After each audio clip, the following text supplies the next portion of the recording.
Welcome to Human Risk, a podcast dedicated to the understanding of human behaviour as a risk. Here's your host, Christian Hunt. Hello and welcome back to the show, with the emphasis, for reasons that will become obvious, on that word welcome. On this episode, I'm exploring an innovative solution to a human risk-related challenge facing most organisations, at least the ones that want to be ethical. How can you get employees to do the right thing in a world where we can't write rules for everything? The answer, and the person who's come up with it, might surprise you. Because when I tell you that my guest is a lawyer and the solution he's come up with is to use a puppet, then you'll probably think I've taken leave of my senses. But bear with me, because what you're going to hear on this episode is innovative and rather delightful. My guest, the lawyer, is Fraser Simpson. He's the Associate General Counsel at the Wellcome Trust, a charitable foundation which aims to support science to solve the urgent health challenges facing everyone. Based in London, it's one of the largest charitable foundations in the world. And since it's a charity, its activities are regulated, so ethics and compliance is critical to the smooth running of the operations. And you might well expect a charitable foundation to adopt a very traditional approach to these subjects. But instead, what Fraser, with help from Acteon, a communication and learning agency whose head of marketing, Sarah Abramson, has been a guest on the show before, came up with is definitely not a traditional solution. Together, they've developed an innovative, award-winning and delightful approach to embedding ethics into an organisation. A character called Connie, a hot pink puppet representing your conscience. Ethics and compliance are often seen as dry, bureaucratic topics, weighed down by lengthy policies, complex rules. But this approach flips the script entirely. Recognising that codified rules alone are not enough to inspire ethical behaviour, Fraser and the team at Acteon developed Connie as a creative, human-centred solution to engage employees. By asking a simple question, what would Connie do? Employees are encouraged to think critically and make decisions aligned with organisational values. In our conversation, we explore the limits and challenges of traditional approaches to compliance, why behavioural science plays such a key role in driving change, and how creativity can transform even the most serious subjects. From the genesis of Connie to the way it sparks meaningful conversations and simplifies decision-making, Fraser's insights are practical and inspiring. So whether you're in ethics, compliance, legal, or just someone interested in how to change behaviours in organisations in an innovative way, there's plenty to take away from this conversation. It's my discussion with Fraser Simpson on making ethics engaging. Fraser, welcome to the Human Risk podcast. Thanks for having me. It's an absolute pleasure to have you here. Look, I know who you are, but many of my listeners might not have come across you yet. Tell us a little bit about yourself. Thanks. Well, firstly, my day job is as a dad of two. I have an 8-year-old and a 6-year-old who provide me with all sorts of challenges and creative content. But as my hobby and what earns me the money is being Associate General Counsel at Wellcome Trust, which is a major philanthropic charitable foundation. We fund broadly science to improve global public health. And my role really is to bring together a business integrity framework that enables us to support our staff in making the right decisions in moments that matter. Fabulous. And you've done something incredibly innovative, which is one of the reasons I wanted to speak to you on the show. So tell us about that. Innovative, ridiculous. It works quite well, though. What we've done is to try to understand that writing down a code of ethics doesn't equate to people behaving in the right way. Communication needs to go way beyond that to engage people, to engage their mindsets to behave in the right way. And then you need to provide them with the right tools to be able to enact that. I think it's really important that we get beyond this notion that the provision of written policies or instructions somehow delivers change. That's not a logical leap. Something more than that's needed. And I've learned that from various bits of my legal career. So what we wanted to do was to come up with a mechanism that really helped to embed the right ways of thinking with a simple call to action for our staff in moments that matter. We can't expect our staff to know what policies say, how they're expected to behave in difficult circumstances.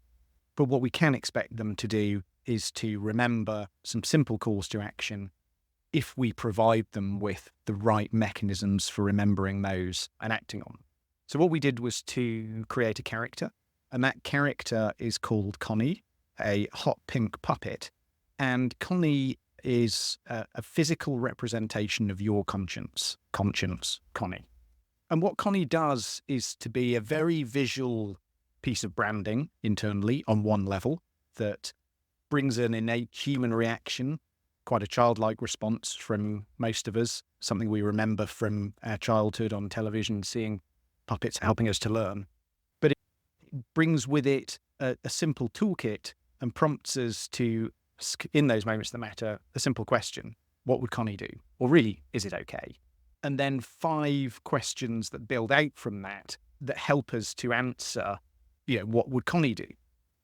And those questions really boil down to, does this fit with our organisational beliefs and values? What are the risks? What would your colleagues think? What would the public think? And really importantly, does it feel right? And those are all going to be subjective questions, but they help you as an individual in the specific context that you're trying to unpick, work out whether something is okay or not. And our feel as an organisation is that the vast majority of the time, if you consciously go through that thought process, yes, you may still pick the wrong behaviour, but actually, I think you can sustain challenge back because you can say, I've cognitively engaged in that, I've thought about it. And actually, I think this does fit with our beliefs and values, and here's why. I've thought through the risks, and I think we can manage them. Actually, I've chatted this through with my colleagues, and they think this feels okay. I've thought through what the public would think, and I don't see that there's a major reputational issue. And on balance, I think that feels right. I think if you go through that cognitive process, you get to a place that, those grey areas that are difficult, where there isn't a guardrail set out within policy or the law. I think it really helps you get to a decision as to, yeah, I'm going to do that, or no, I'm actually going to think about that a bit more and do something else. And so this sounds incredibly unlawyerly. So lawyers love, let's put things in a policy, job done.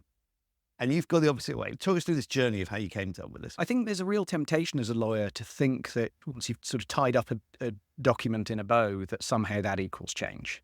And invariably it doesn't. That's a tool to theoretically manage risk. It allocates risk between people if stuff goes wrong. The real value is in the thought processes and the behaviours that document sparks.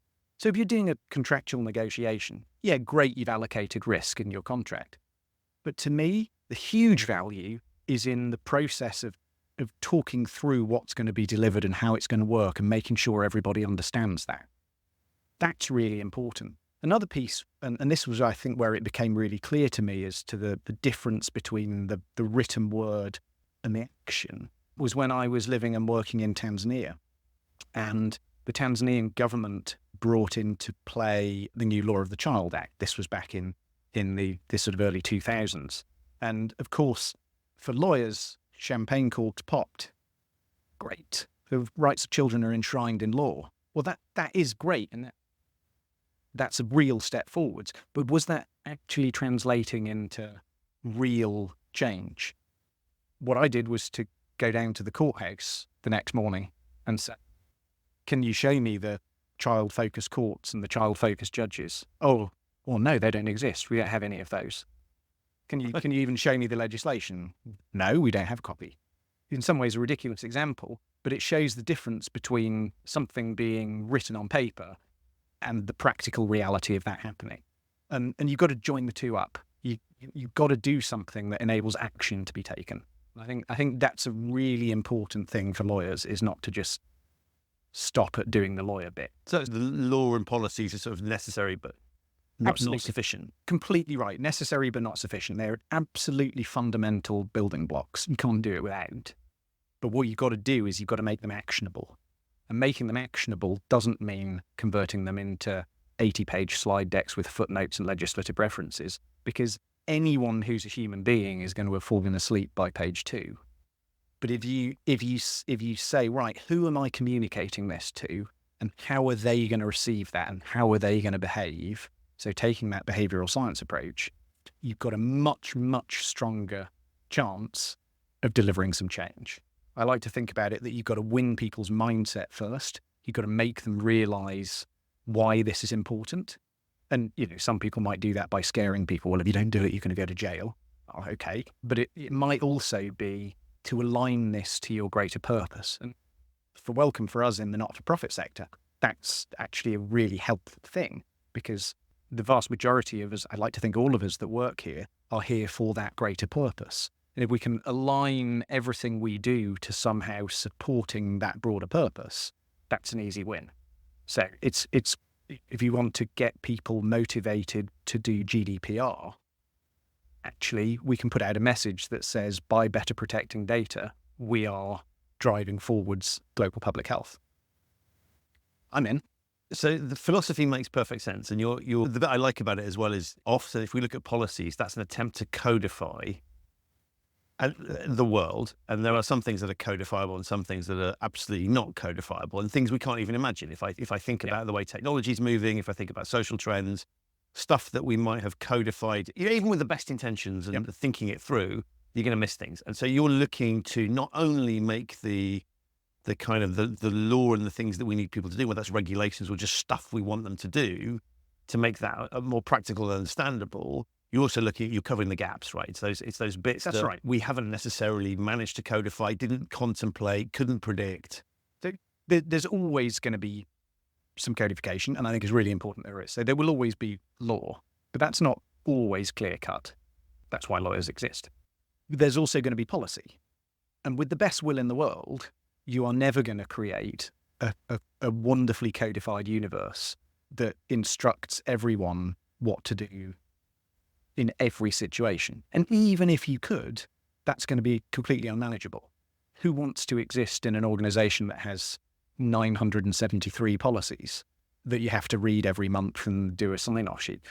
And there's going to be, even if you could do that, there's so much content in there that you're never going to remember it. You're going to go, oh God, there's something on this. Can't remember what it is, so, never mind. So what you've got, I think what's really important is to find a pragmatic and proportionate balance, which is to say, yes, red lines and guardrails are going to exist. And we're clear there. We're very clear where things are you can and you can't. But we also need to recognize that 90% of the time, we're going to be dealing in shoulds and shouldn'ts rather than musts and mustn'ts. Right. And within the shoulds and shouldn'ts, everything is going to be context specific. Is that lunch acceptable as a gift? It's context specific. If I'm working in a job where that never happens, it would be wildly odd to be taken out to lunch by a supplier. There's going to be, we're in the middle of a tender process. Yeah. But equally, if this is something that happens all the time, it's very normal in the industry. There's a lot of context in there, a lot of subjectivity, a lot of does it feel right? And I think those sorts of things, it's really important that what you do is you empower people to be able to take decisions and then hold them accountable for those decisions. And give them mechanisms to do that, right? Not presume that they can just do that without help. Absolutely. And I think from an organizational perspective, it's really important also to push that decision onto individuals. So what we don't want to see is every single difficult situation being escalated to the ethics team. Because I don't know the answer. Because I don't know the full context. But what we can do is be Connie. And we can provide those thought-provoking questions to say, have you thought about this? Have you thought about this? Have you thought about this? Are you comfortable with that? Okay, we'll go ahead. And that may still prove to be a bad decision, but I think it becomes a justified bad decision. And if you, as opposed to just a thoughtless one, or as opposed to a reckless one. Yeah, right. And so it's almost taking the reckless into the conscious. Love that. And I mean, the other thing that always strikes me is if you have a very codified world, that feels incredibly safe. It's the sort of thing where logically, well, if we write all these things down, we've covered. But that then means that if you haven't thought of something, that also implicitly means it's okay. Correct. Because if you've got millions of rules there, well, surely if they didn't want us to do that, they would have said so. Because they've had the opportunity to do so. If I haven't outlawed it, I can do it. I completely agree with you, and it's really dangerous because, frankly, the world changes far quicker than the codes. Right. Well, the other thing is you can't constantly be updating the codes anyway. So it's not like we could sort of go to fresh every day. Here's a new code of conduct every day because overnight we thought of something else or something happened. Yeah. And so you need something that is sustainable, I guess. Exactly. And this comes back to that, the two P's of pragmatism and proportionality. You've got to have, it's got to be something that works, something that's usable, that's accessible. And yes, that may not give you that safety and the certainty of giving you every answer. I'd contend it can't ever do that anyway. But what it can do is give you the tools to be able to make those choices yourself. And I think that's the important bit.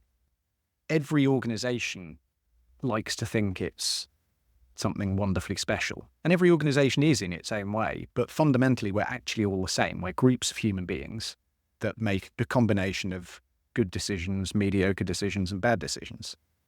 And, it's around making sure that those individuals make more good decisions than mediocre ones and more mediocre than bad. And how do we help shift that? And we recognize that, of course, people are going to make bad decisions from time to time. Of course, things are going to go wrong. In any group of people, that's going to happen. And we don't want that to happen. And of course, we should be trying to build out controls, particularly in stuff that's really important to who we are. The most helpful way, I think, of doing it without tying ourselves up in bureaucratic knots and making everybody scared of doing anything is by giving people a simple, empowering toolkit and saying, go for it. Love it. Okay, so that's the philosophy. Talk us through the steps that you went through, because you've looked at the problem and gone, the answer is not more rules and a heavier rule book and a sort of more traditional approach. It's like, we need to do something different to be able to resonate. So how does that take us into the world of puppets? I mean, I think to your point, the answer isn't more. I think in pretty much every aspect of my experience of life, more is never the answer. It's less, simpler, and different. Right. That invariably is a much better answer than more of the same. I guess there's a couple of levels of answering this question. One is a sort of purely functional level. We were due to do a review of the Code of Ethics. We needed to do one. That provided the opportunity to do something. Then I guess there's, my own attitude to stuff, which is, it's not quite go big or go home, but if you're going to do something, have fun doing it. Right. But then there was the final piece, which was really to say, and this is what we've talked about up until now, what matters here isn't ticking the box that we've got one. It would be really easy to review a code of ethics by looking at it and going, yeah, looks about right. Almost ironically, in the same way that these annual attestation processes work, right? Tick. Right. Next. But would that achieve anything at all? No. The value add is in people understanding it and behaviours changing. And therefore, yes, it was important that we checked the content of the code and we made it as usable as possible. But actually, it was around how do we communicate that? How do we engage people to care about this stuff? And then that becomes a really interesting challenge. And it becomes really interesting in loads of other aspects of life, because frankly, if you can make a code of conduct or a code of ethics interesting, it's quite exciting. But because of that, we started to say, well, how are we going to go about doing something that's engaging? And the answer for me wasn't to communicate using traditional communications channels within the organization. It's to do something that stands out, to do something different.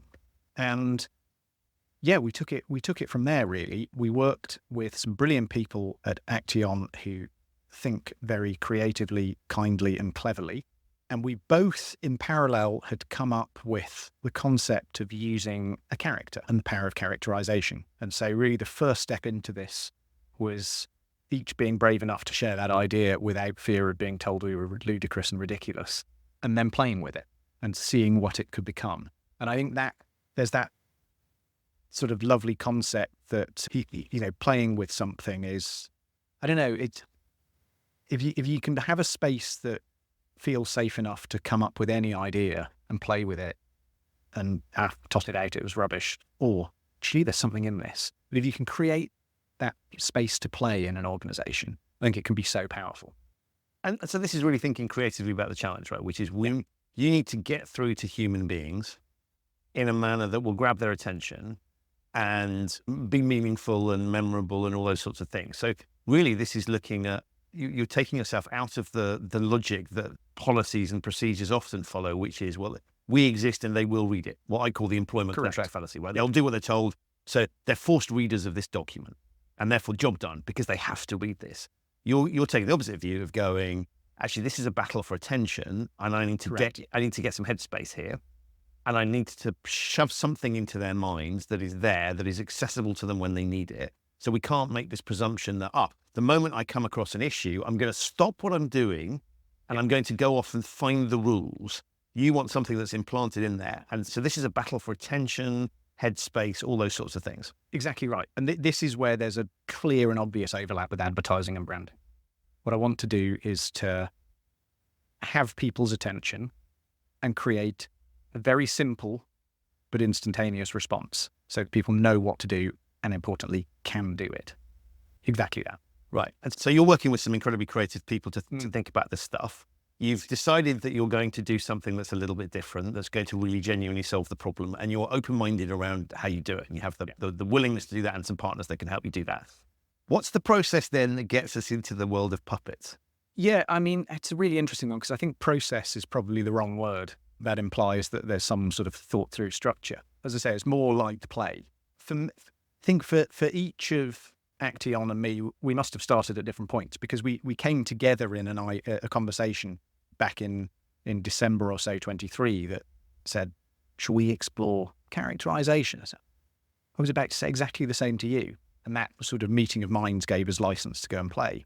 But for me, the characterization piece became really clear as a mechanism for engagement with human beings. And I feel really stupid saying this because actually it's just blooming obvious. I mean, we use characters to engage with adults and children in everything. Right. You know, who doesn't remember characters from TV, cartoon characters, puppets, song? And we know this from, I get like safety video. There's a ton of context in advertisements for things where the character has nothing to do with the underlying thing. So I agree with you. I think this is one of those things where the way you talk about it is like, with hindsight, really obvious. Yeah. But it does feel quite revolutionary. But the piece that made it stand out to me was completely ridiculous in that my 8-year-old and 6-year-old, who were then 7 and 5, we needed to buy a new vacuum cleaner.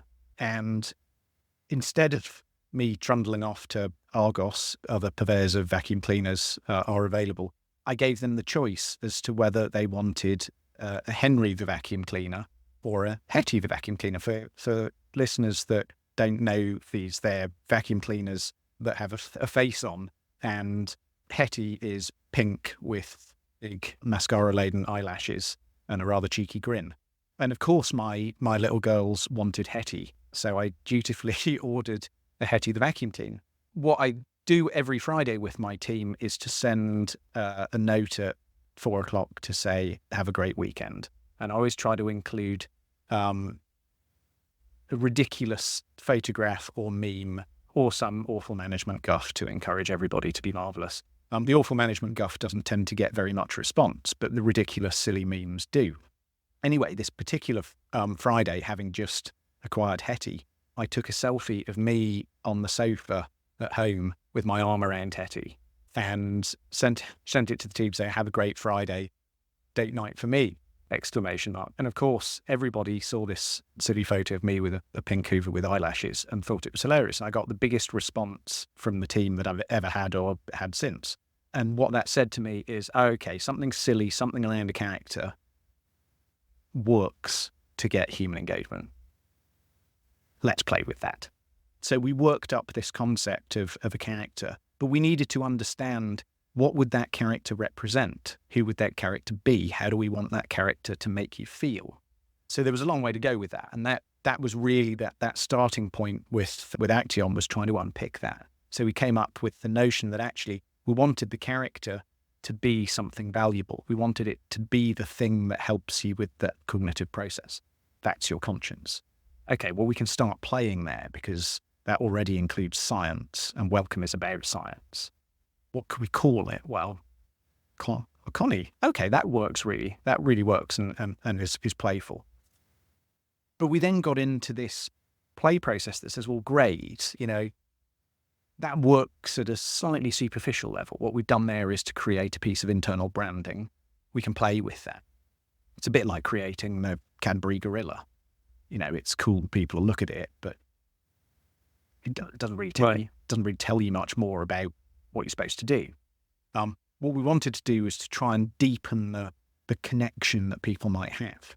So we were saying to ourselves, well, how do we go about making Connie, this puppet character, relevant? Well, the obvious thing to do was to make Connie an employee, to make Connie one of us. And that then opened up a whole world of fun because, well, we can create an email address for Connie, and that gives us the ability to communicate in and out. Okay, well, let's play with that. We can make that our intake email for compliance queries. We can use that for communicating other messages out. We can create, like all employees have, a profile on our intranet. And that gives us license to have even more fun, because not only through that profile can we link through to important stuff, we can play, and we can enable those people that want to play with us to play more. And we played with this notion that we saw a few years back when Compare the Market brought out the meerkats for selling insurance. And they built their website, comparethemarket.com, and liberal use of meerkats. And that enabled you to choose which insurance policy you wanted to buy. But they built in parallel a Compare the Meerkat website that actually enabled you to compare meerkats, which some people might find silly and would never engage in. But if you were minded to engage, you could go and play and learn more about these fictional meerkats. And for children like me, that's quite fun. So with Connie, we were able to build out a personality within that intranet profile. So we put on favourite music and that sort of thing. It's one of those, as I say, it wasn't a process so much as getting an idea that we were sufficiently confident in, and then just playing and seeing what it became and going, oh, that could be clever, and oh, that could be clever. And what's quite exciting about having conversations with the likes of you, Christian, is that rather like listening to football pundits after the match, you're now able to explain back to me why something was quite clever. When actually at the time I was just like, oh, it was just really fun. Okay, so we've got this idea that we're going to have a character with a name, and we know where that's come from. Talk us through the actual form. So yeah, the form is really down to some very clever artistic creatives. So Hara, who designed Connie, and then Joe, a puppet maker, who built Connie, translated the 2-dimensional into the 3-dimensional. And then, of course, the third dimension really is Jess, puppeteer, who completely brings Connie to life by adding movement and voice and personality. The design process really started with us saying, what is it we want Connie to make people feel? And there was a real danger in creating a character that's a puppet, that we created something that was too playful, too childlike, and would be seen by a group of broadly serious people as being childish. And we didn't want something to be trivial. We took the view at the outset that while that's important, it wasn't critical. It was a risk we were prepared to take, because actually our indicator of success was sparking conversations. Right. And so we could have done something that people hated and it still sparked conversations. So we'd still be achieving what... Right, so you're grabbing attention, basically. Grabbing attention. But, ideal world, we wanted something that connected with people as opposed to alienated and offended people. So what we wanted to do was to really sort of think through, what are those characteristics of this character that were important? And that was, yes, a playfulness, but something that was sufficiently professional. And we brainstormed those ideas. And because Hara, frankly, is such an incredible creative person, within the space of a half-hour call, in real time, she drew Connie. And it's incredibly similar, that drawing with, I have it. It's incredibly similar to what we've created. There wasn't much change after that. She just nailed it. And we looked at it and went, oh, yeah, that works. So you know when you see it. Yeah. Right. And we did, a little bit of under the radar road testing within the organization. We did have a few parameters. We really wanted to make sure that we were as inclusive as possible. And there are a couple of factors for that, really 3 factors, I guess. 1, inclusivity is just really important. 2, it's really important for Wellcome. It's a key value of ours. So we want to make sure that everybody is included within everything we do. But I think thirdly, inclusivity is incredibly important for a code of ethics, because if people are excluded, it's not going to work. So you have to make sure that everyone feels part of it. And so we deliberately wanted to go to make Connie as broad a church, if you like, as we could, so that everybody within the organisation felt within Connie. Whilst it was important to have human characteristics, we also wanted to not look like a human. Hence, bright pink skin, crazy hair. We wanted to make sure that Connie was wearing glasses. We wanted to do all sorts of things. So we also made sure that Connie has gender-neutral pronouns, and really went large on that, because it was really important that everybody could feel that they were within that diversity. And so it really ends up looking like no one and therefore everyone. Precisely. Right. Precisely. And I think that's really important, because if it looks like somebody, therefore almost by definition it looks other people don't feel a connection. Right. And so you've had the design made and you've had those iterations, then the physical version arrived. Yeah. You could have just stopped there and just had a physical manifestation. Yeah. You brought in a puppeteer, which I think is fascinating. Yeah, well, I think that's really important because, again, it's the difference between branding and connection.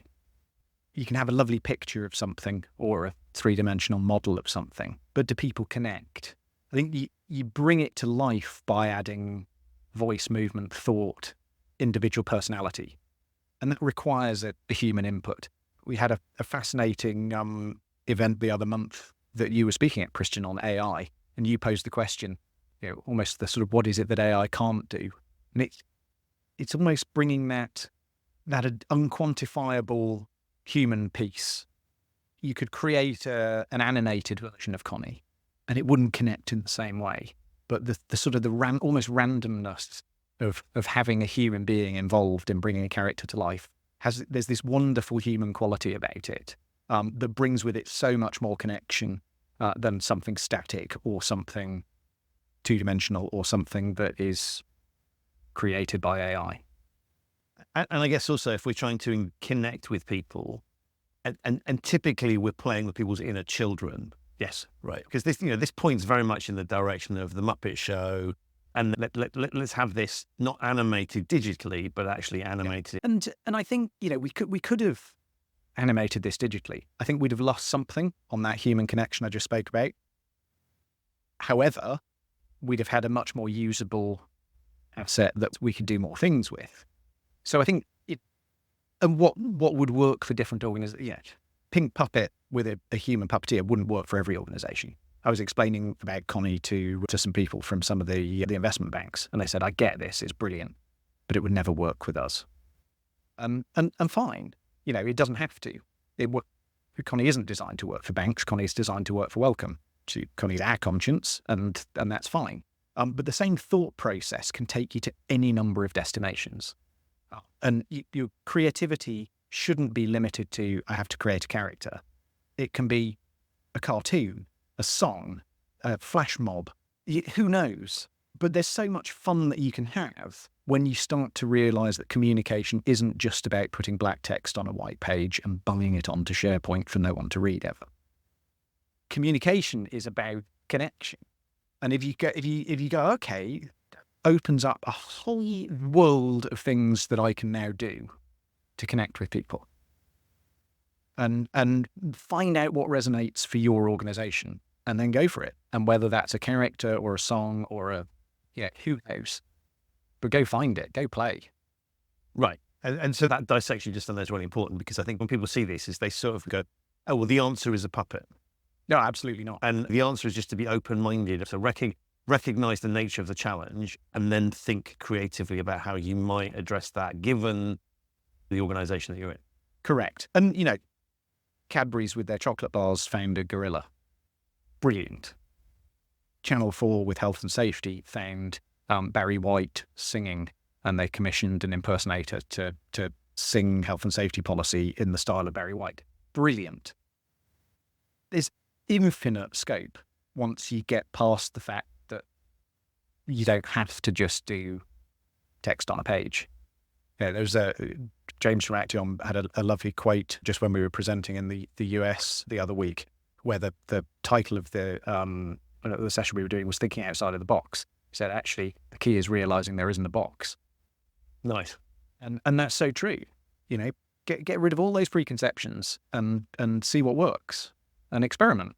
Well, I guess once you've decided that you're stepping away from, as you said, black ink on white paper, there are no longer, because you've already broken out of the whatever confined space you're in. And so then you might as well go for it, right? And recognize that there is no such thing as a bad idea to start with, and then you can hone it down to what works. Exactly. And when you start playing, you can start thinking, well, what are those different modes of communication? Sound, sight, smell, touch, emotion. What we've done, of course, here's me saying get away from black ink on white paper. Of course, we've still got a policy written down on our SharePoint site. Do I expect that people will be reading it every day? No, of course not. So what did we do? We made we call a sort of a haptic easy read, because actually, and so this is to describe it, it's a sort of beer mat sized circular set of cards on a keyring that take you through in full Connie branded ridiculousness the questions that we want people to ask themselves. Does this fit with our beliefs and values, etc. But we very deliberately did it in a way that fits in your hand, that you can touch and feel it. It's made of glossy card. It's sustainable, but it's nice and glossy, and it feels nice. And communication is about touch and feel as well. So those sorts of things you can start playing with. We incorporated a bit of song. We're dealing with conscience here, so we got Connie starting to sing Kylie Minogue, "You Can't Get Me Out of Your Head." That sort of thing sticks in people's minds. There's all sorts of brilliant things you can do. And particularly with music, how many of us can relate to learning things in childhood through song, through spellings, through, orders of the colours in the rainbow, how to cross the road, all these sorts of things. Songs stick in your head. Those of us who were born in the 80s will find that we're quite good at remembering the lyrics of Belinda Carlisle and Tapao, still here in 2024, but we can't remember what we did yesterday. Those things stick in your mind. It's the way it goes. And music as well has that wonderful ability to influence the way you feel and therefore the way you respond. And filmmakers know that. That's why you have scary music in a film. And you don't have Tom Cruise abseiling down a building to a lullaby. We have Tom Cruise abseiling down a building to some really intense, anxiety-inducing music, and the likes of me hide behind the sofa. So I love all of this, and it's brilliant when you sort of just explore where this might potentially go and the open-mindedness. Because I think one of the critiques you could have is to say this is frivolous. Yeah. And it kind of is, right? That's in a way, that's the point of it. It's unexpected. It's taking a very serious topic and finding a very human way to engage with it. So there will be, I guess, an element of you taking people into a space where some people are going to look at this and go, well, this is a bit silly. But that's missing the point, because it needs to be slightly silly to engage us, right? You're playing on a very visceral level as opposed to a logical level. That's right. Completely agreed. I think it is a fair criticism, but the point is capturing attention. The point is standing out from the noise. And if you want to tick a box, do something, quote, on visual brand that disappears into the noise of the rest of your comms. If you want something to stand out, do something different. And that's always, you're always going to be accused of, trivializing or whatever it happens to be. And you can't do it with everything. Everything can't stand out. Otherwise nothing does. Yeah. And so you've got to be a bit careful on that. But in doing so, it gives you a whole world to play with. And for us now, we've created this sort of internal brand around ethics, which now means that we can have conversations around ethics topics and compliance topics without even having to talk about them. And that's really quite fun. And isn't that, it's awful to say the Holy Grail, but isn't it great to be able to communicate about things that people don't want to talk about without even having to talk about them? Right. Perfect. And I always think the best forms of kind of compliance, best forms of controls, unless you've got a very specific reason for something, like airport security is the one I always cite, right? That's deliberately made to feel a bit awkward so that people notice it. But in general terms, you kind of want things just to fit in with the rhythm of life, right? The less intrusive, the better in most cases. Yeah. And therefore, this is a good example of you're opening up communications channels and opportunities to have difficult conversations and provoke thoughts in people that they might naturally shy away from. So we just want to bring that into the flow, and we're kind of just encouraging that as part of a natural process. That's right. And I imagine most people you wouldn't naturally want any interventions in the way at all. But I think most people are open to the fact that, in a traffic system, speed bumps, traffic lights and roundabouts are broadly good things, so long as your entire 500-mile journey doesn't have a speed bump and a traffic light every half a mile, because you sort of get nowhere. So it's getting the right balance that enables you to get where you need to be as quickly and as safely as you can. And so, this isn't designed to eliminate the need to do stuff. It's designed to help make it easy when you do need to do stuff. I think that's an important distinction. It's not saying you can do what you like. Saying, of course, there are going to be hard things here. Some of them we've got policies that you have to be within. You have to stop at the red traffic light and you have to go the right way around the roundabout.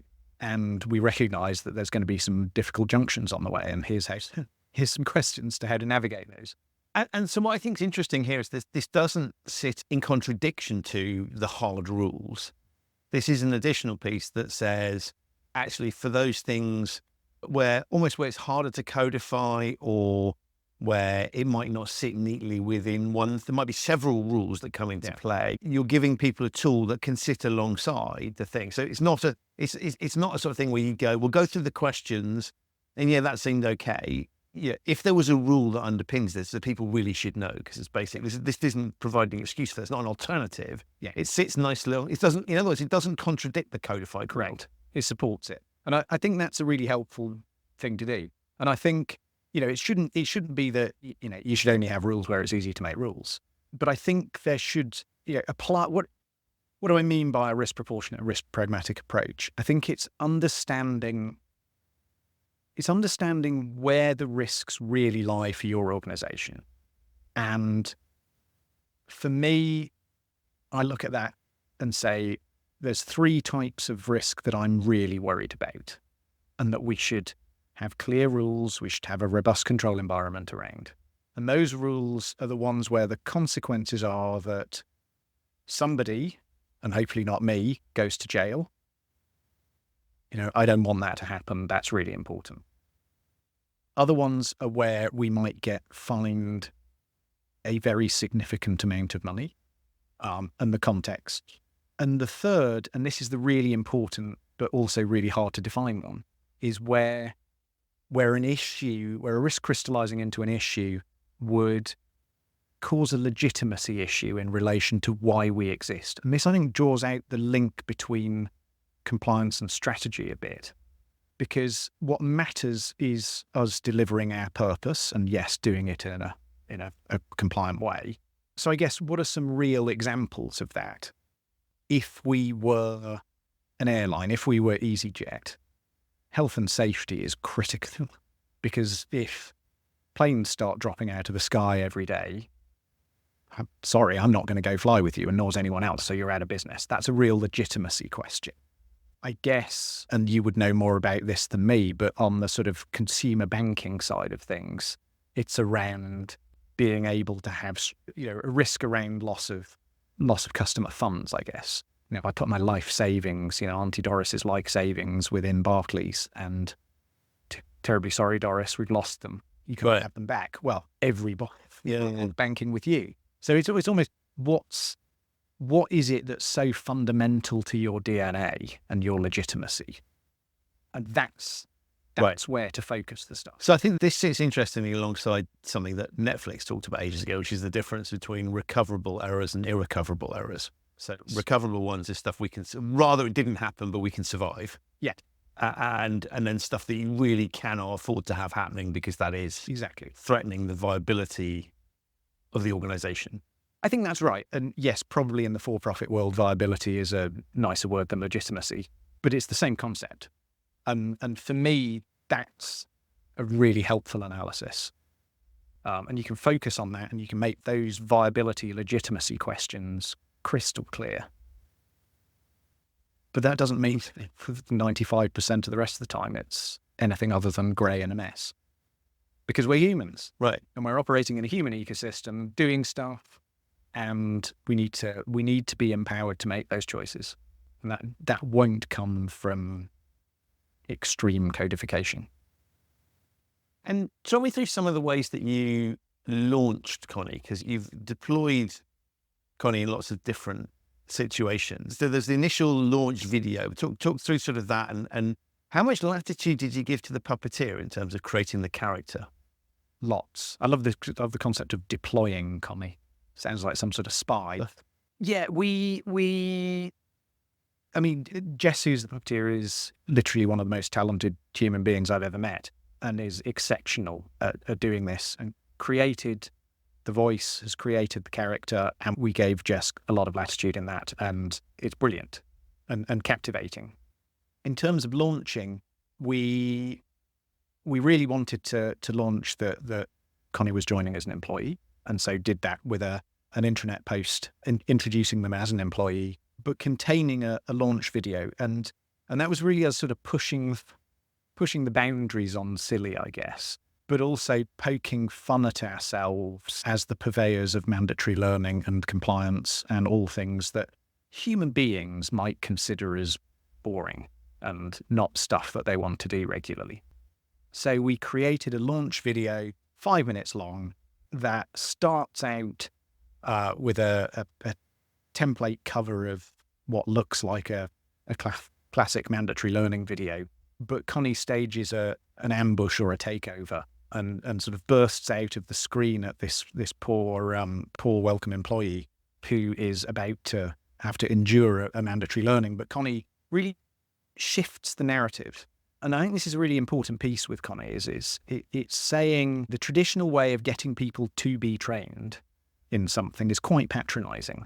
And the classic compliance approach that you see is, oh, here's a risk. Our people don't know what to do, therefore they need training. And what we're flipping is to say, well, actually, you know, we like our staff. We recruit good ones. We trust them to do a lot of good stuff. And actually, we think that they know the right answers on how to behave. So what we're not going to do is to say, oh, you don't know the answers, you need training. We're going to say, you should trust your judgment, and here's some tools to help you and exercise that judgment. I think flipping that is a really important piece. And the launch video did that. So it takes this employee who's saying, you know, be quiet, Connie, I'm being trained, to Connie saying, look, you don't need training. And it goes into a slightly over-the-top game show and lots of silliness. But again, a great way of capturing attention. Absolutely not what people are expecting when they start watching a compliance video. And that means people are much more likely not to put it on 4 times speed in YouTube. Makes it likely that people are going to watch it to the end. Makes it likely that people are going to say, it was quite fun. I'll click through and look at XYZ and I'll think about this. So that was really the launch. But again, it was around how do we make that sticky? All very well to entertain people for 5 minutes, but if that's the only time they do it, that's not what we want. So, you know, I talked earlier, we created the haptic version, the easy read of the Code of Ethics. How do we make this as easy and accessible for people as possible? We can make it accessible online, but how about we give people something that they can literally hang on their computer monitor that's in front of them? It's right there. Let's make it easy read so that it's not lengthy, legalized text. Let's make it fun. You know, we've put it so it's branded from Connie. It's got Connie's autograph on it. I mean, it's silly, it's fun. People want to look at that. We've done other stuff to really try and explore sort of classic behavioural nudges. So when we've gone out to the organisation to introduce Connie, so we've done that face-to-face meetings, taking the puppet with us, where people want to take selfies with the puppet. And that's all good fun, all good engagement. But we've given everybody a sticker for the back of their laptop. So classic behavioural nudge, you're sat around the table and Connie is always looking back at you from the other side of the room with a sticker saying, what would Connie do? It does create a slight shift of dynamic. We've done other things that are quite interesting. We had Connie join, we do a charity quiz, and one of my colleagues brilliantly had the idea that Connie should sit with the scorers, saying, well, Connie's there being the conscience to make sure it's all fair. And they said to me afterwards, you know, I really felt I had to do the adding up right because Connie was watching. You know, And those sorts of things can start to shift. So, there's lots that we've done there. One of the other pieces that we've tried to play with is around getting people to practice and learn and get away from doing an annual training on the code of ethics, which I don't think adds a huge amount of value. But what we've done is to create a thing called Connie's Ethics Gym, which is a regular monthly dilemma by email on the notion that you don't get fit by going to the gym once in January. You get fit by going to the gym on a regular basis across the year. So let's, rather than getting people to do a piece of training in one hit every year, let's do a little bit every month. So we send everyone a dilemma that's highly relevant to the organization, that of course is ambiguous, because it wouldn't be very fun if there was a clear answer, and it's designed to provoke that invariably there aren't clear answers. You've got to engage your brain and think about it. And so the dilemma gives people a multiple choice response. Must take each member of staff, I don't know, somewhere between 10 and 30 seconds to pick an answer. But what you get is some immediate feedback. And so it feels slightly more like you're playing a game rather than being trained. And the immediate feedback shows you not only what a sort of breakdown of what everybody else across the organization has clicked. Oh God, I'm the only person that clicked A. Everybody else has gone for D. I'm an outlier. It's also quite helpful for me to see that, so I know where we need to focus or not. But it gives a worked example back that doesn't say this is the answer, but it's the answer to the question, which we always pose in the dilemma, is what would Connie do? And Connie explains what Connie would do, which is invariably to start with, you're right to have stopped to think about this because it isn't straightforward. It differs in these situations, and it unpicks with some of the variables that might take you to different answers. This might have been different if. Right. Yeah, and those sorts of things. So it's, I think that's quite a fun way of, on a regular basis, getting this back in people's minds, but also sort of shifting this concept of training into learning, actually outcomes based as opposed to inputs based. And I love this idea of shifting it away from a sort of maths test. In fact, you have taken, there's a little bit of school logic. Because remember, even if you got the wrong answer in maths test, you would get marks for your workings. Yes. And I think that's the important, and it's almost, that's the more important bit, right? Because you, unlike these maths problems that we were all presented with at school, where there was a right or wrong answer. Yeah. This is much more complex. And I love this idea that actually we're not turning around and going, well done, you got it right, you got it wrong. It's that working, sitting in the workings and thinking about it is a key piece. And so you've moved from a world that is, often when we look at compliance, the sort of mandatory trait, I'm going to test you on the stuff you've just been told, right? To test your, in effect, to test your short-term memory. Right? It's not actually testing anything. This is basically saying, let's work this through. And so, unlike there being a sort of right or wrong answer in this, there's nuance there, and therefore we're thinking about the dynamics at play. And the answer is kind of irrelevant, right? It's the workings that would get you to an answer in this particular space. Because I think, you are not, you might, but you're less likely to predict the exact scenario they're going to be. This isn't about learn what to do in this scenario, and then when you come across this scenario, you will know what to do. This is how you approach this sort of thing. And you could never cover every scenario. You just can't. And if you try to do that, you're doomed to death by policy or missing stuff. So you're much better off focusing on the how do you approach the method. And my strong belief is that if you go through a critical cognitive engagement that enables you to be able to provide answers to, I've thought through the risk, I think this does fit with our values. I'm totally confident that my colleagues would think this is okay. I'm not worried that the public would think this is wrong. And this feels right to me. If you've gone through that process and you can justify that's surely where we need people to be. The other thing I like about the way you've just described it is firstly the cadence of it. I think that monthly short, sharp burst stuff, clearly way more effective. And I think the gym analogy is a good one. I like that branding. That's clearly more effective. And it kind of, it doesn't, a lot of training relies on you paying detailed attention in that moment. And that's the whole pretense around an annual process or, here's a training on this particular regulation, is that you sort of job done because you've paid a huge amount of attention to that process. Even if someone it sort of isn't in the zone for some reason, some month, they've gone through this exercise, doesn't matter because it's about the totality of the program and that regular thing of coming back. That's why the gym analogy I think is good. If you have a crap workout, doesn't matter, right? Maybe you just weren't feeling it that day, whatever, because you're never going to time the cadence of the training to be exactly when everybody's in the zone. You're increasing the likelihood of them paying attention to it by making it engaging. But it sort of doesn't matter because you're looking at the totality of training. And therefore, this isn't a one-hit approach to solving the problem. It's just a very human, let's build a habit, let's build a way of looking at things. And it's the same response, irrespective of the subject matter. So whilst one dilemma might be around data protection and another might be around health and safety, the response is the same every time, which is to say, oh, goodness, I need to stop and think about that. That's step one. Step two is I should go and see whether there's any relevant policies that give me the red lines and the guardrails. And step three is to say, oh, heck, I'm in that 95% that's a grey area. I need to do some thinking here. And to say, I need to do some thinking. What can help me? What would Connie do? And there, I've got what would Connie do literally hanging on my computer monitor. And so it's about making that process really simple. And irrespective of the subject matter each month, it's the same response. So you just drilling that into people.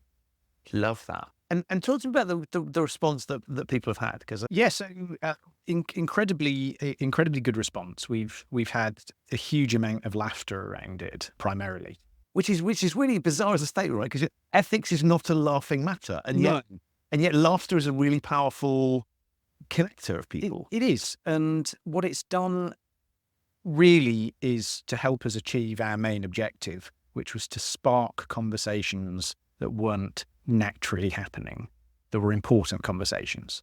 And it gives the reason for those conversations to happen because people are thinking about it. That provokes more conversations. We've given people the avenues to ask questions more easily. We put a Connie email address, people to email their questions through. We created a chat bot in Teams to guide people through to the right policies. So that environment has, I think, made starting the conversations easier.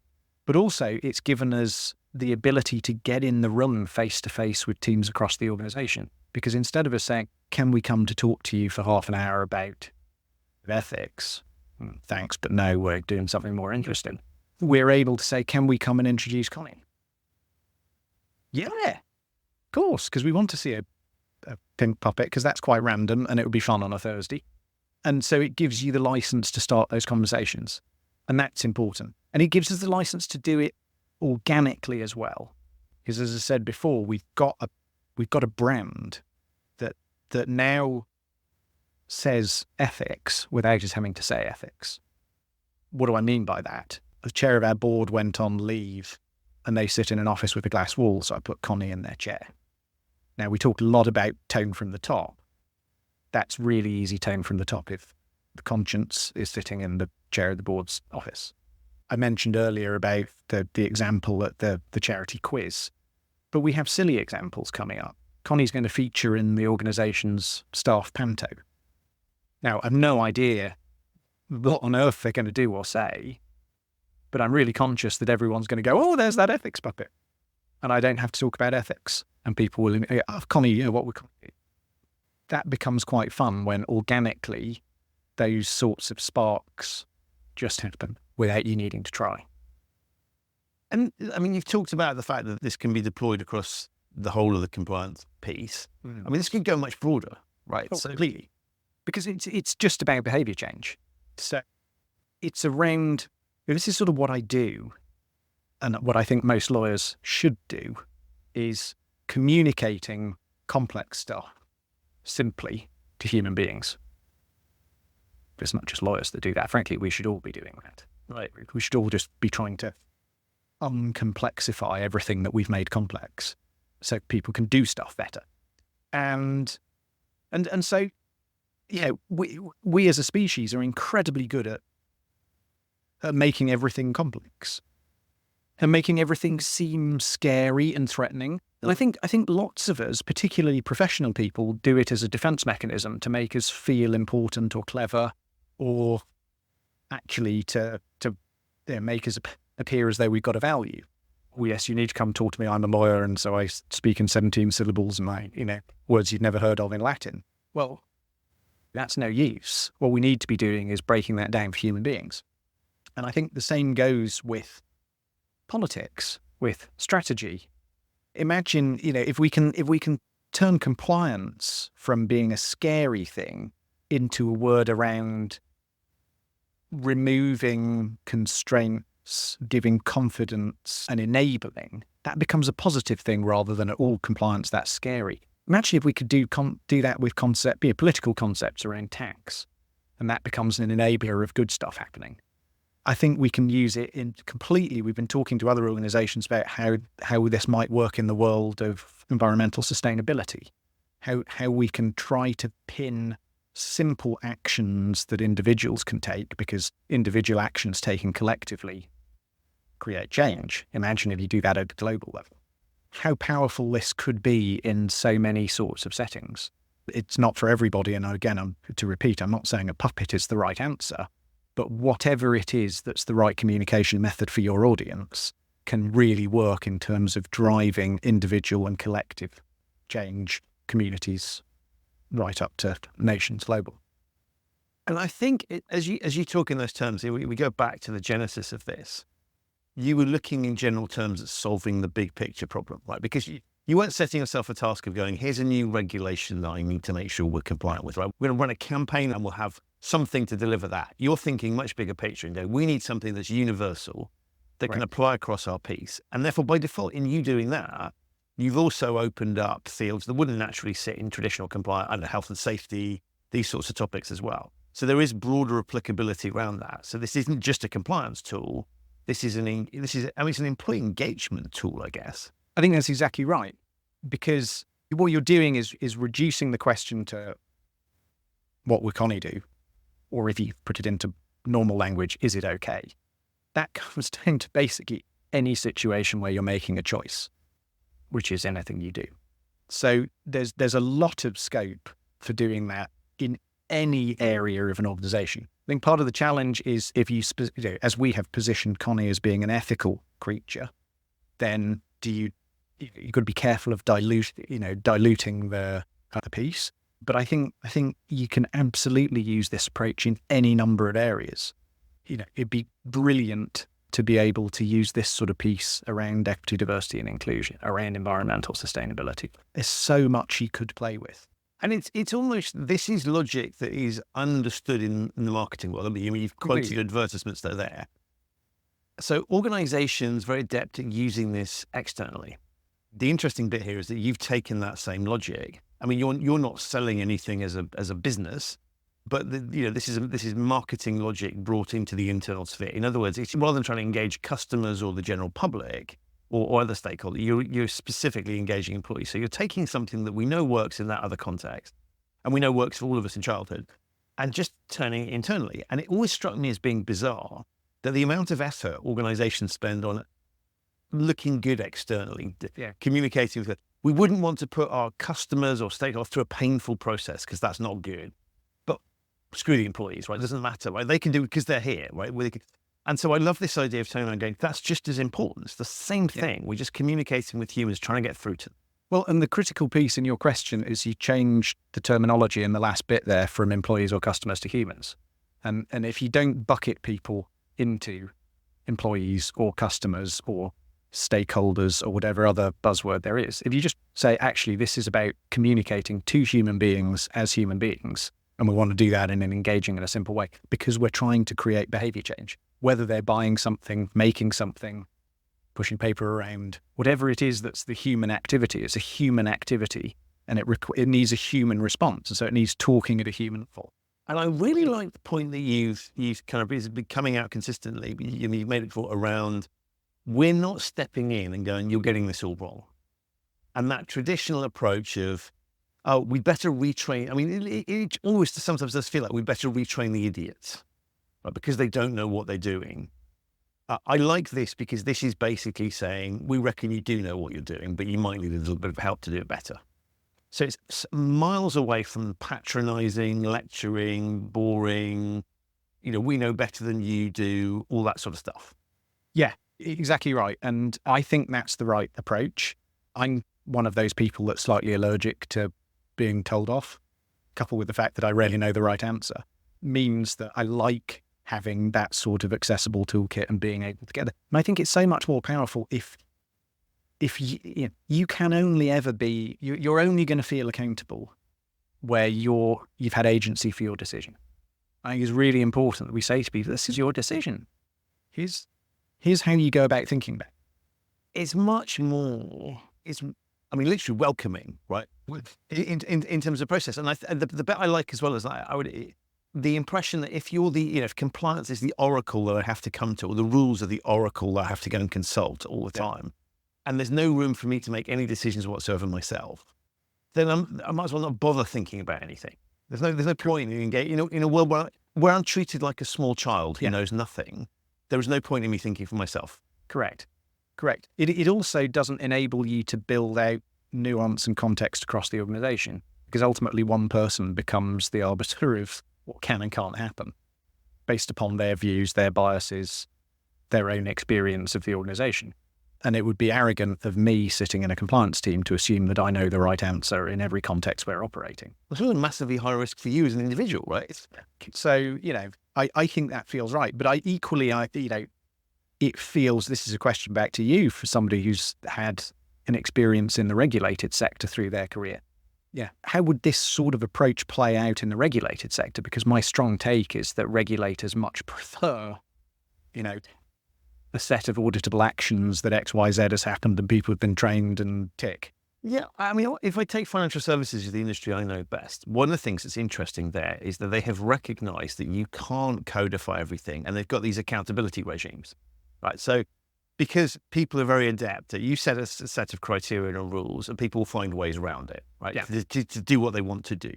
And so you had this particularly banking, it was always the kind of thing like, well, we're a massive organization. I can't possibly know everything that's going on in my organization. So I know I'm responsible for what these people do, but I couldn't know, or we outsourced that, or there was some sort of distancing between you and the thing, or we trained everybody and there was this awful bad apple over here that I couldn't.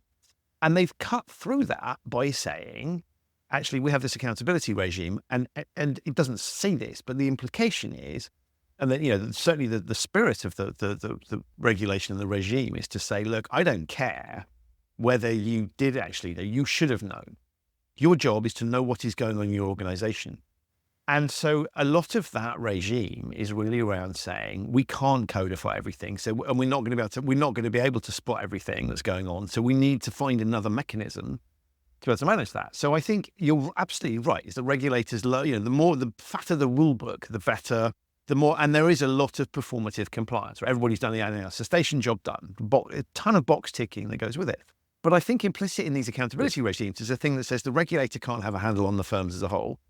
The only thing we can do is to get to the humans within the organization, sort of make it their responsibility and stick a spotlight on them and say, this is now your problem.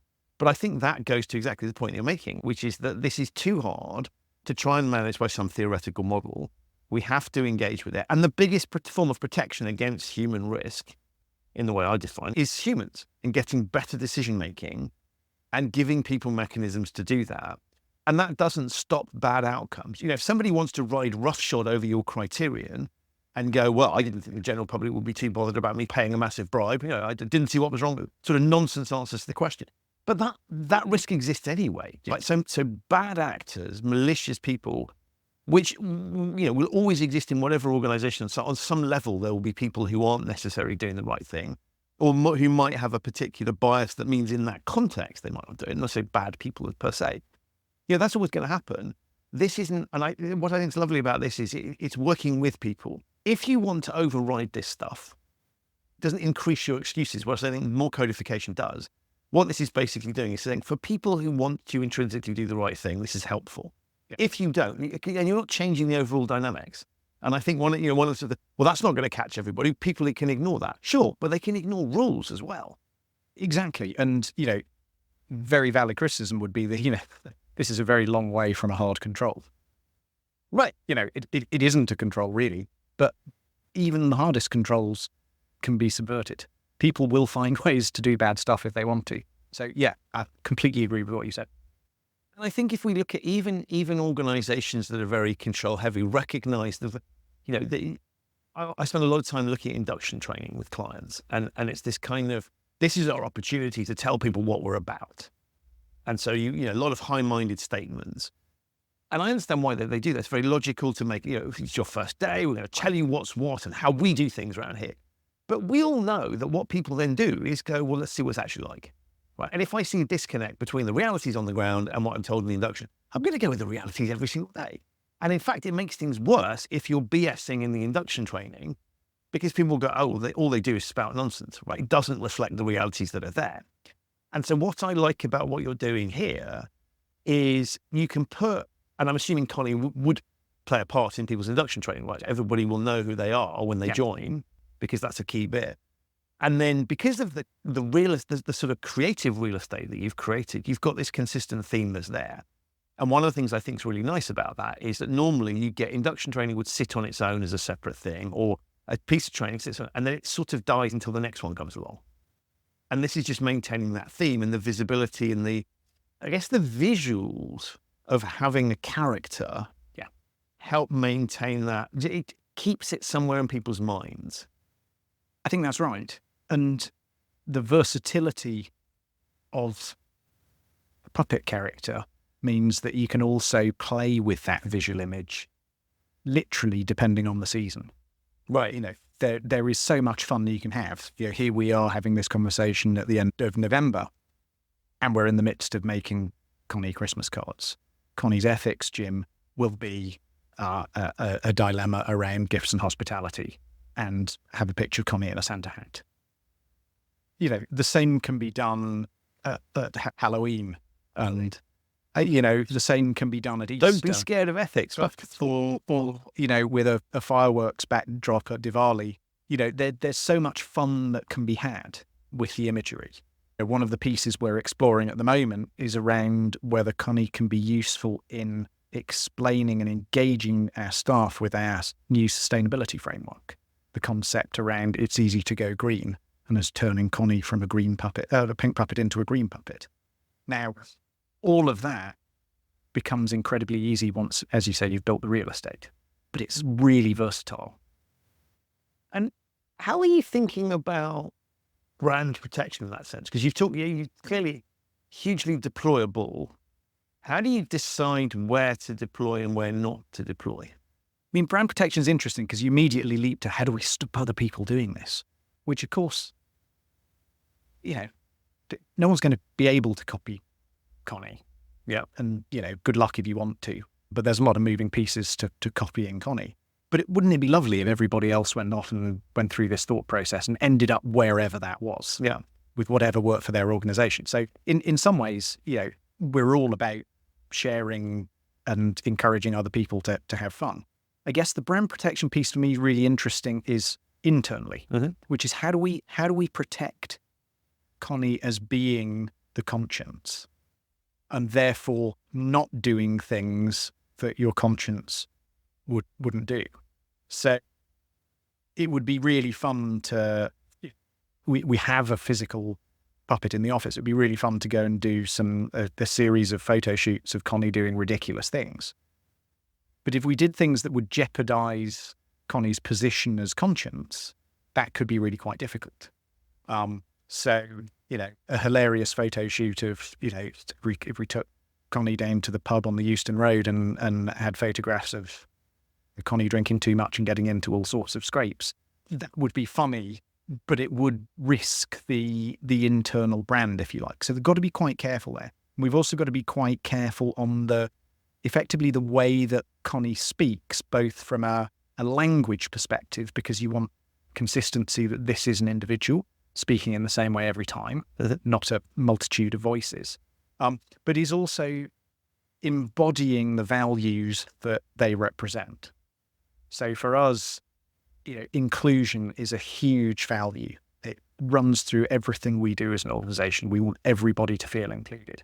We can't afford for Connie to talk in a way that's not inclusive. That played out enormously when we launched Connie, and we made sure that we created not only the easy read version of the Code of Conduct, but we made sure that we had a high contrast version for people with difficulty seeing. And we also created a Braille version. I love this. For people that are blind or have major sight problems. Now, that sort of statement is incredibly inclusive. This is for everybody. And if we suddenly change that, that becomes difficult. Other examples were making sure that within the organisation, we caption all videos, but we made sure that we also put an audio description as an additional layer. So those that can't see the video can be audio described. The piece around inclusivity is so important for Connie to consistently embody. That sort of brand piece we have to really be careful with. And I love this because this is then forcing you to think very carefully about the way that you're approaching your entire program. Yes, I'm guessing. And so, the Braille is just such a great example. I mean, just actually so people can hear, just talk about how people can do that, because I think that's just a really interesting idea. And shamelessly plug the RNIB UK charity, the Royal National Institute for Blind People, will print in Braille for you. And so we simply sent them a copy of the Easy Read Code of Ethics and asked them to transpose and print that in Braille, which they did for us with an incredibly short turnaround time at an incredibly reasonable cost. So I really encourage every organisation to think about doing that in relation to important documents. It's really valuable. But it came about because we wanted to be as inclusive as possible. And in fact, it really got us then thinking. It's the first time I'd engaged with printing in Braille. I had no real idea about it beforehand. We had originally toyed with the idea and said, well, let's print Braille on the haptic, the easy read versions that I've said are sort of beer mat sized, palm sized, circular with a little key ring attaching them together. And when we spoke to the RNIB about it, they said, well, but that's great, but actually it's a real problem printing Braille on something that's circular. And it sort of seems obvious because, of course, which way's up? And there are standards around how things are printed in terms of size and format. And so it was a really good experience in terms of personal learning around that and how we'd go about doing that. And I just think this is super interesting when you start to talk about the sort of things you do to make it more inclusive. For the vast majority of people, these things probably aren't necessary. And you may not have anybody that needs the Braille version. But one, I think there's an important signal that you're sending. We're willing to do this, and we think this is important to do this. But the brilliant thing I think about all of these things, there's a guest I've had on called Ludmila Preslova, who's written a book called The Canary Code. And she talks about the fact that if you make things more accessible, you improve them for everybody. Correct. So it's not about necessarily, it may not be a population that you need to cater for now. You don't know who's going to be employed by the organisation in future. So isn't that nice for them to come in and it's there already? But overall, you're increasing the quality of your output because you're thinking about things that make it more. I mean, you're literally taking everything from how do I engage with people on a visceral level to how do I practically make it easier for people to access our content, to hear our messages. I mean, that's exactly right. And it boils down to thinking about who your users are, the human beings that we're trying to talk to. And there's a massive spread. And it's only by engaging with what the characteristics of that spread might be that you start thinking critically. And then you say, oh, well, actually, we could do this better if, and we could do that better if. And it does. It feeds into an iterative improvement in stuff. And that can actually really produce some quite strong benefits in terms of how you do things quite fundamentally. So, for example, one area that my team looks at is around safeguarding. Just explain what that means for people. So in the UK charity context, we need to make sure that we protect those people we come into contact with from harm, which is a very wide, broad obligation. And for us as an organisation that happens to run a public venue, we run the Wellcome Collection. Plug for the Wellcome Collection. It's brilliant on the Euston Road. If ever you happen to be waiting for a train at Euston Station, do come across the road and have a look. But we have visitor experience staff and security staff within the public venue who are probably most acutely exposed to safeguarding issues where the members of the public might come into our venue and have a challenge around safety, whatever that might be. And of course, when you're on the front line, so to speak, it's up to you to know what to do in that moment that matters. And that moment that matters can be quite acute. But if all of your policies are embedded in SharePoint and require you to have a PC and half an hour to wade through various search terms to find it, that's going to be really problematic in the moment that matters. So we tried to grapple with how do we actually make the policies and the procedures that are needed in those moments accessible to those that need them at the time, which led to us developing a mobile app. Staff on the front line don't have a laptop with access to SharePoint, but they do have a mobile device. So we were able to create an app that had a flow, effectively a digitized flow chart, that took you through starting point 1, congratulations, you've identified a safeguarding incident, right through to you need to do this now, you need to notify this person, click here to send them an email. You need to, and it brought everything to the point of need. And I think it's only by critically engaging with who your relevant audience is that comes out. Because if you assume that your audience is sat at a desk like you are, you never think that way. Right. So this is interesting. So really it's because you have moved into the realms very much of communication engagement. I mean, almost away from the rules and into the what are the rules here to do bit. And in the translation service, as I like to think about, translating this complex web of stuff into things that are practical, that can help people do their jobs, it's shifting the way you think about what you do. I think because you're picking up you're aware of things you might not have been. I mean, and you're at the enlightened, aware end of the spectrum anyway. And if you're saying, well, this is, I've suddenly had to think about these things and my teams think about these things differently, that's a positive benefit for you, let alone for what it's doing for the broader piece. That's right. It's very kind of you to call me enlightened. I'm not sure I deserve that. Enlightened lawyer is where I was going with that, which I think is lapsed. Yeah, no, I think that's right. And don't get me wrong, I'm not saying for a moment that the content isn't important.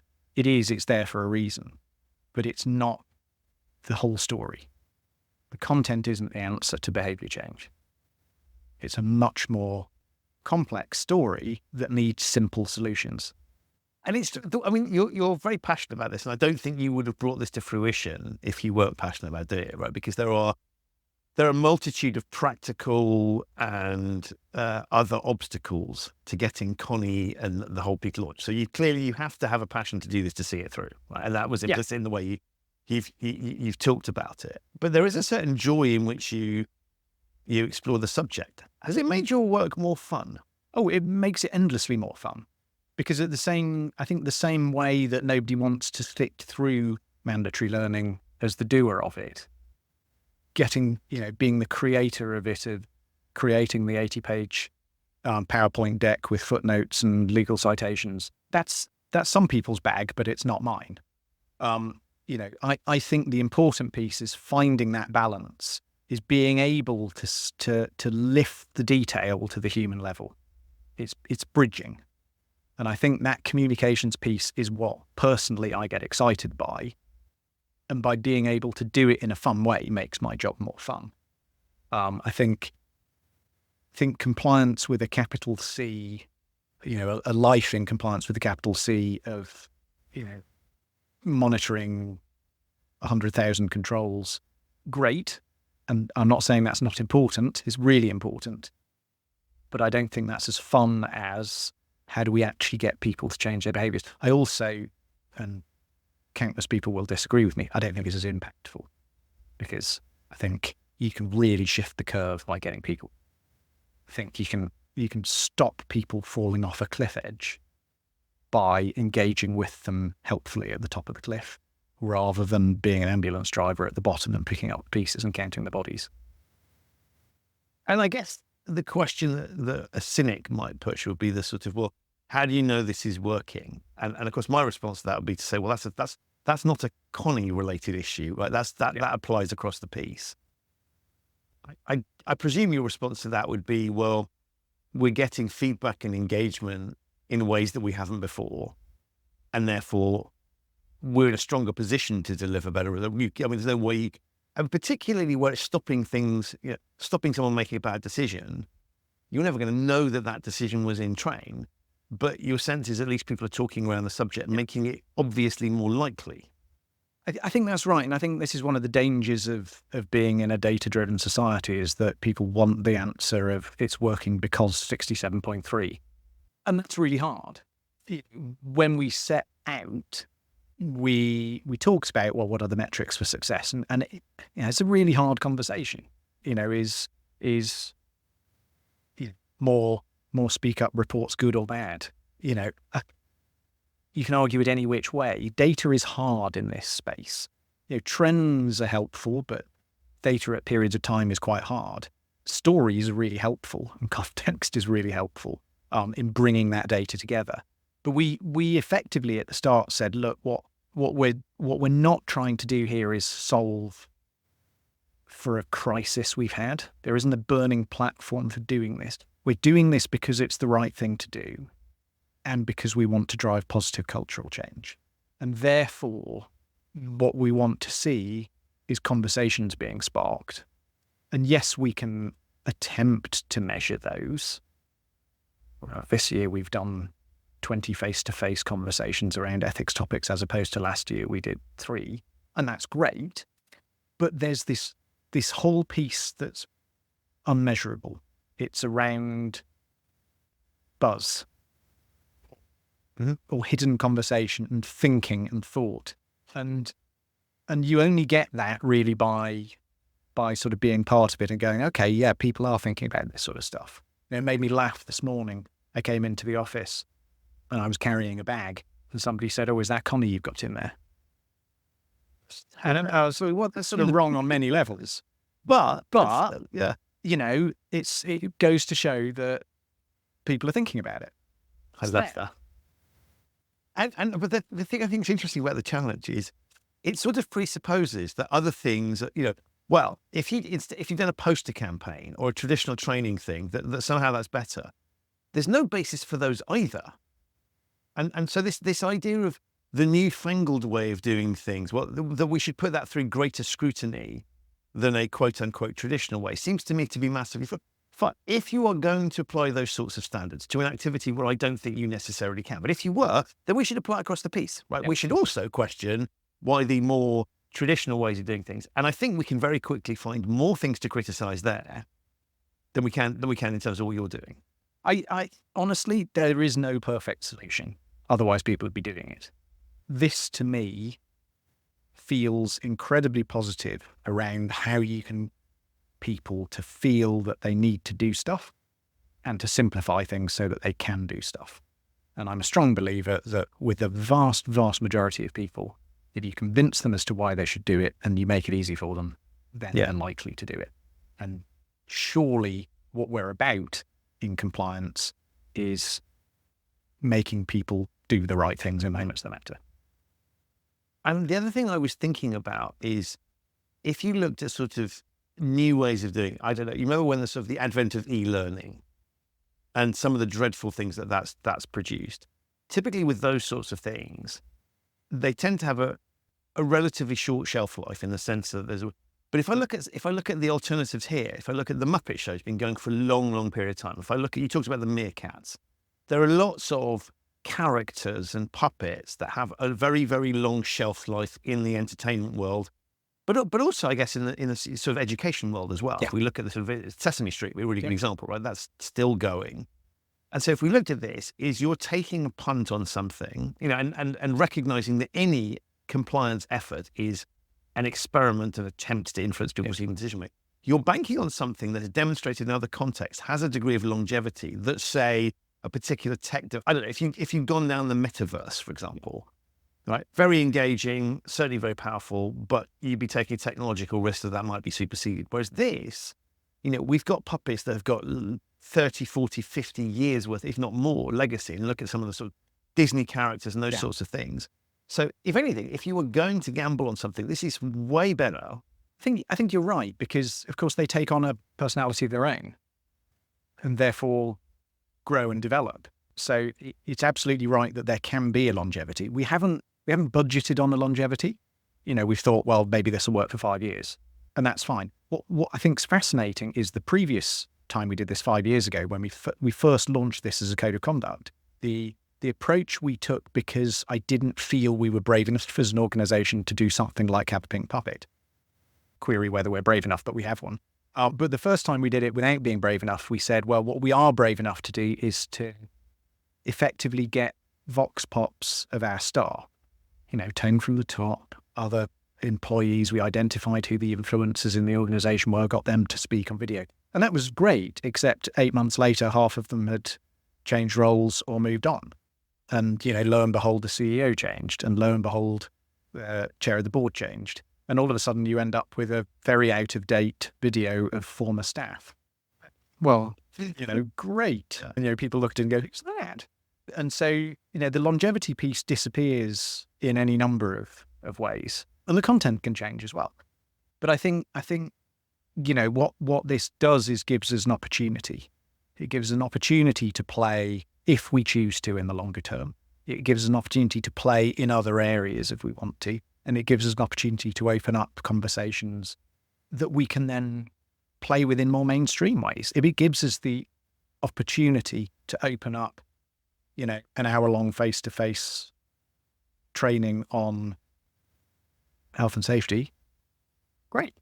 It's a really mundane way of training people, but it can open up opportunities. Amazing. And I should congratulate this point, because Connie is already, you and Connie, like the Acteon team, not me. already award winning. And you mentioned to me before that you've had inquiries in all sorts of places, because one of the questions I'd had for you originally was, does this travel? Yeah. And I think the wonderful thing that and I'll let you talk about it, is that it seems as if the idea, and partly because you're not specifically saying port exactly this pen, but it seems to travel pretty well. Yeah, I think that's right, and I'm surprised and incredibly pleased at how well it has traveled. I should clarify that Connie themselves doesn't travel because, of course, they're very mindful of their carbon footprint, and so has actually travelled, but remotely to various places.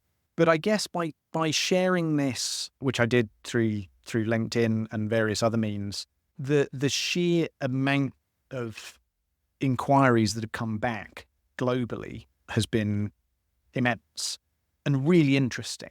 Because whilst I knew that we designed Connie to be inclusive within the confines of our organisation, I hadn't quite appreciated how inclusive it would be from a cultural perspective across geographical and linguistic boundaries.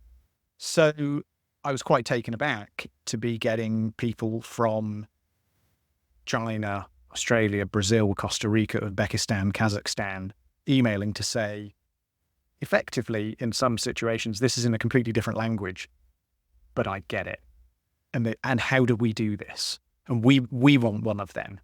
And I think that really talks to this innately human characteristic, in the same way that, as you say, Sesame Street and various other characters work right across the world. We're appealing to an innate, almost childlike piece there that people get, people warm to, and that works. And there's a humility as well, I think, in, I've referred to this before as being a puppet being able to be humane without the baggage of being human, which enables them to say and listen in ways perhaps that you or I as human beings can't. I find that there's something fascinating that I can write a script for Connie to say, and I can say things there that I might not as a human being.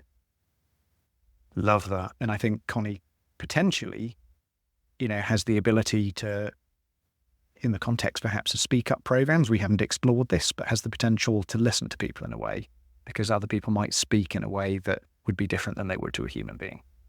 And that's interesting in the context of things like generative AI, right? Where we've already got stories of people being willing to talk to the tech in a way that they wouldn't. Yeah. Both good and bad, I hasten to add, in the case of generative AI. But I think in this case, that's just a powerful thing. And so you've got the physical manifestation, but you've also got the potential to create the e-Connie or whatever, icon, whatever you want to. I think that's right. And we created that in terms of a chat bot. But I think there's all sorts you could play with that. I think a great real life example of the response was, I remember this vividly because it was the day I started talking to my boss about the fact that we were going to do this, and I was expecting a little bit of pushback. And serendipity, it was that very day that Elmo decided to tweet to the whole of the world, or whatever it is you do on X now, or Blue Sky now, I guess. How are you? And half of America opened up with, well, Elmo, actually, life is ... And, in a way that none of, Biden, Trump, Harris could ever have done. And the character created a safety for people to somehow, in the world's most unsafe environment on X, air what their challenges were. And I think there's something in that. That's something I'm really keen to explore. But yeah, on the global response piece, it's been fascinating as well, because the scale of organizations that have very seriously said, and I've spent time talking with them, this is really interesting, completely get what you're trying to do in behavioural science here, get that this doesn't have to be a puppet, but we really like the puppet. Can we talk about how we might go about doing this in XYZ contexts? And that's been fascinating, because some of those contexts are really interesting. So they have involved effectively sort of financial regulation in certain territories where perhaps there's a global perception that integrity might not be the leading piece. We've looked at it in the context of global environmental sustainability and corporate net zero commitments. We've looked at it in the context of codes of practice in relation to medical healthcare delivery, all of which are about trying to get human beings to do something. And therefore, while they're very different contexts, actually, when you boil it down, it's the same thing as how do we engage a human being to do something that they weren't perhaps going to do anyway. And I think if you think about it at that level, you suddenly go, oh, how do we, where else could we use this? Does number 10 need one? Okay. So Fraser, I think that's the perfect note on which to end. I will put your contact or your LinkedIn details in the show notes. I don't need to be inundated, so people can follow Connie's adventures on there. I do want to encourage you to give them a presence on LinkedIn, because I think that would be the next logical step. But one thing at a time. Yeah, we should do that. We should really, hope people have enjoyed listening. I'm really happy to engage if people are interested, want to explore. Do drop me a note. Amazing. And thank you so much for being a fabulous guest on the show. And congratulations so far. Pleasure. Thank you. So that's it for this episode. My enormous thanks to Fraser for appearing, and to you for listening. To find out more about the subjects we discussed in the show, including the Wellcome Trust, the work that Acteon Communications does, and of course Connie, have a look in the show notes. You'll find links to all of those. If you're interested in learning more about Connie, then do have a look at the video of previous guest on the show, Sarah Abramson of Acteon, presenting what turned out to be her award-winning pitch about Connie at this year's European Compliance and Ethics Conference in Munich. If you are new to the show, thank you so much for joining me. You can subscribe wherever you get your quality audio content. It's available on all of the major podcasting platforms. To discover episodes of the show that you might have missed, there are over 300 of them. Visit the show's website, which is humanriskpodcast.com. I will be back very soon with another episode of this show. But in the meantime, stay safe. Remember that you could do a lot worse when faced with an ethical dilemma of asking yourself what Connie would do. And thank you so much for listening.